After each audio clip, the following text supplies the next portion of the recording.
చేసినట్టే కదా ఈ విధంగా తప్పించుకునే ప్రయత్నాలు అయితే చేస్తా ఉన్నారు పూర్తిగా. సో మనం చూద్దాం. దీనికి సంబంధించి ఒక్కసారి మా కడప కరెస్పాండెంట్ శ్రీనివాస్ కూడా ఫోన్ లైన్లో సిద్ధంగా ఉన్నారు. ఒకసారి అప్డేట్స్ తెలుసుకుందాం. శ్రీనివాస్, అప్డేట్స్ ఏంటి? దీనికి సంబంధించి మీ దగ్గర ఉన్న సమాచారం ఏంటి? పవన్ వైఎస్ వివేక హత్య కేసుకు సంబంధించి మరోసారి కడప జిల్లా పులివెందుల్లోనూ హాట్ టాపిక్ గా మారింది. ఇప్పుడు ఎవరైతే ఉన్నారో ప్రధానంగా దీనికి సంబంధించిన దేవిరెడ్డి శివశంకర్ రెడ్డి అనే వ్యక్తి ఈ హత్య కేసులో A5 అయినప్పటికీ కానీ ఆయనదే కీలక పాత్ర అనేది గతం ఫస్ట్ నుంచి కూడా సునీతమ్మ చేసే ఆరోపణే కదా ఆమె CBI ద్వారా తేల్చేసింది కూడా. సో ఫస్ట్ ఈ నిందితులు ఎవరైతే ఉన్నారో ఆ నలుగురు ముందు హత్యలో పాల్గొన్న వాళ్ళందరినీ మేనేజ్ చేసింది, వాళ్ళందరినీ సూత్రధారిగా నిలిచింది.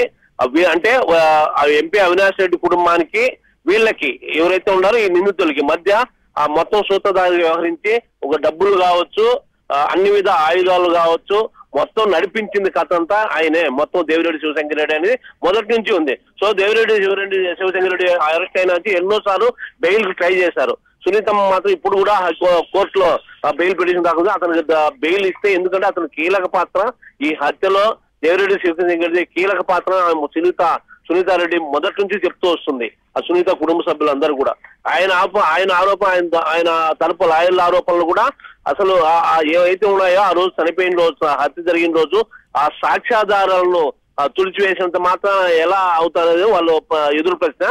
కానీ అలా కాదు కదా, తప్పక వాళ్ళ CBI 4 ఏళ్ల పాటు దాదాపు 3 ఏళ్ల పైన క్షుణ్ణంగా మొత్తం విచారించి వేయడమే కాదు, అవినాష్ తో రెగ్యులర్ గా కాంటాక్ట్ లో ఉండడం, ఆ తర్వాత వాట్సాప్ మెసేజ్లు కావచ్చు, కాల్స్ కావచ్చు, ఇవన్నీ డీటెయిల్స్ కూడా CBI దగ్గర ఉన్నాయి.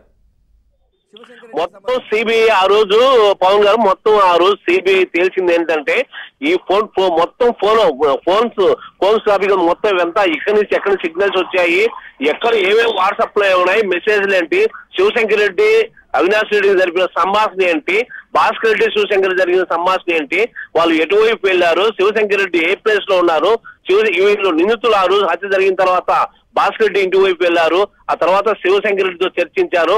మొత్తం ఎపిసోడ్ అంతా కూడా క్షుణ్ణంగా అందరి కూడా మొత్తం క్షుణ్ణంగా జరుపుతూ నడిపింది. అంటే ఈ ఎపిసోడ్ మొత్తం చూస్తే దేవిరెడ్డి శివశంకర్ రెడ్డి ఒక కీలక పాత్ర పోషించాడు అనేది ఈ CBI చేసిన తర్వాత, CBI విచారణలో మొత్తం వెల్లడైన తర్వాత సునీతమ్మ కూడా మొత్తం ఒక కొలికి చెప్పింది. మొత్తం ఈ వ్యవహారంలో దేవిరెడ్డి శివశంకర్ రెడ్డి అనే వ్యక్తిది కీలక పాత్ర. సో ఇతనికి బెయిల్ ఇస్తే ఇప్పటికే సాక్ష్యాధారులను బెదిరిస్తున్నారు. చాలా వరకు శివశంకర్ రెడ్డి బయట ఉంటే ఈ కేసు కొలిక్కి రాదు. ఇతనికి బెయిల్ వస్తే ఎటువంటి పరిస్థితుల్లో కీలక సాక్ష్యాధారులు కూడా బెదిరిస్తారు. ప్లస్ సాక్ష్యాధారులకు ఇప్పుడు దస్తగిరి లాంటి వాళ్ళకి దస్తగిరి ఉన్నాడు, అతను నాకు ప్రాణభయం ఉంది, నాకు ప్రాణకం ఉంది మొదటి నుంచి చేస్తున్నాడు. సో ఇలాంటి వాళ్ళందరికీ కూడా శివశంకర్ రెడ్డి బెయిల్ ఇస్తే శివశంకర్ రెడ్డి బయటకు వస్తే వీళ్ళందరికీ ప్రమాదము. ఎవరైతే ఈ కేసులో కీలక సాక్ష్యాధారాలు ఉన్నారో ఈ సాక్ష్యాలన్నీ కూడా మొత్తం ఇతను తారుమారు చేసే ప్రమాదం ఉంది. వాళ్ళకు ప్రమాద స్థితిలో కూడా తెస్తాడు. కాబట్టి ఇతనికి ఎటువంటి పరిస్థితుల్లో దేవిరెడ్డి శివశంకర్ రెడ్డి వ్యక్తి వస్తారు. శ్రీనివాస్, అంటే ఇటు సునీత కావచ్చు, వాళ్ళ భర్త కావచ్చు, లేదంటే అటు ఏదైతే అప్రూవర్ గా మారిన దస్తగిరి కావచ్చు, వీళ్ళందరూ మాకు ప్రాణహాని ఉంది అని కరెక్ట్ గా క్లియర్ గా కొన్ని సాక్ష్యాలు కూడా చెప్తున్నటువంటి పరిస్థితులు కనిపిస్తా ఉన్నాయి. అవినాష్ కావచ్చు, లేదంటే శివశంకర్ కావచ్చు, లేదంటే దీంట్లో ఆరోపణలు ఎదుర్కొంటున్నటువంటి పెద్దలు, ఆ పేర్లు ఎట్లాగో బయటకు చాలా మంది చెప్తున్న పరిస్థితులు కనిపిస్తా ఉన్నాయి. వీళ్ళందరి ద్వారా మాకు ప్రాణహాని ఉన్నది, మాకు ఖచ్చితంగా రక్షణ కల్పించాలి, ఈ కేసును ఒక కొలిక్కి తీసుకురావాలి అని సునీత కూడా పదే విజ్ఞప్తి చేస్తున్నారు. పవన్ మీరు చెప్పింది కరెక్ట్. ఎందుకంటే ఈ జరిగిన పరిణామాలు గతంలో ఆ తర్వాత CBI ఎంక్వైరీ చేసేప్పుడు ఈ రామ్ సింగ్ ఎవరైతే ఉన్నారో విచారణాధికారిగా అప్పట్లో ఆయనను కూడా కేర్లెస్ గా చూడడం, ఆయన మీదుగా వాళ్ళ డ్రైవర్ని బెదిరించడము, సునీత వాళ్ళని డైరెక్ట్ గా బెదిరించకపోయినప్పటికీ అనేక వాళ్ళకి అనుమానాలు వచ్చే విధంగా జరిగాయి. సో ఈ అనుమానాల సంఘటన నేపథ్యంలో సునీతారెడ్డి కూడా సునీతారెడ్డి కూడా ఎస్పీని కలిసింది ఒకసారి, నాకు ప్రాణభయం ఉందని చెప్పి రాజశేఖర రెడ్డి వీళ్ళంతా కూడా.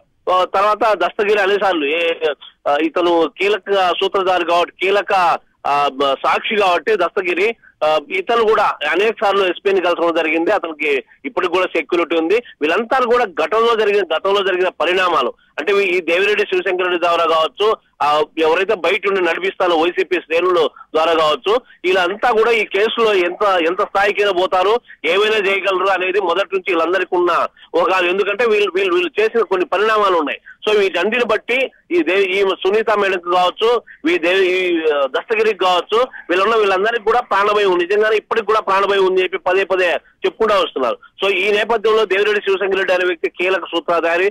ఆయనకు బెయిల్ ఇస్తే, ఆయన బయట తిరిగితే ప్రమాదం, వీళ్ళందరికీ కూడా ప్రమాదం లేదు వీళ్ళ అభిప్రాయం. పవన్ రైట్. పిఐ కృష్ణారెడ్డి సంగతి ఏంటి శ్రీనివాస్? అంటే ఆయన కూడా సునీత పైన కావచ్చు, లేదంటే ఇటు సిబిఐ పైన కూడా మొన్న కేసు వేశారు కదా, అక్కడ ఉన్నటువంటి న్యాయస్థానం కోర్టు కూడా వాళ్ళ పైన అంటే తీసుకోండి అన్నట్టుగా చెప్పినట్టుగా అప్డేట్స్ కూడా ఉన్నాయి కదా, ఏంటి అది?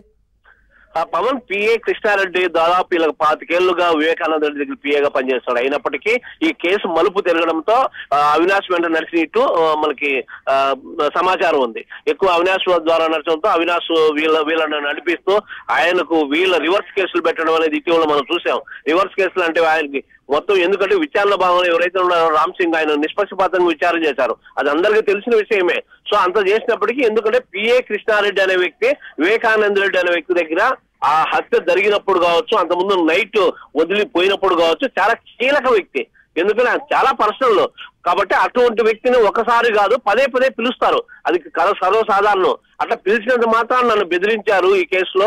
ఆ రామ్ సింగ్ కు సునీతారెడ్డి, రాజశేఖర రెడ్డి ఇద్దరు సపోర్ట్ చేశారు. సో వీళ్ళ పైన కేసులు నమోదు చేయాలని చెప్పి చాలా ట్రై చేసి ఆఖరి కోర్టు ద్వారా ఆ కేసు నమోదు చేసే విధంగా చేశాడు. సో ఇతను కూడా కృష్ణారెడ్డి పాత్ర అది. సో ఈ ప్రస్తుతం కేసులు ఈ నాన్ బిల్ కేసులు ఉన్నాయి వీళ్ళ పైన, సునీతారెడ్డి పైన, రాజశేఖర రెడ్డి పైన, రామ్ సింగ్ పైన. సో వాళ్ళ లాయర్లు కూడా ట్రై చేస్తున్నారు కోర్టు ద్వారా. Right, thank you Srinivas, thanks for the updates. ఇదే అంశానికి సంబంధించి మనతో చర్చలో పాల్గొంటున్నారు రాజకీయ విశ్లేషకులు అడ్వకేట్ ముప్పల సుబ్బారావు గారు కూడా లైవ్లో సిద్ధంగా ఉన్నారు. నమస్తే అండి. అట్లాగే ఇటు జనసేన పార్టీ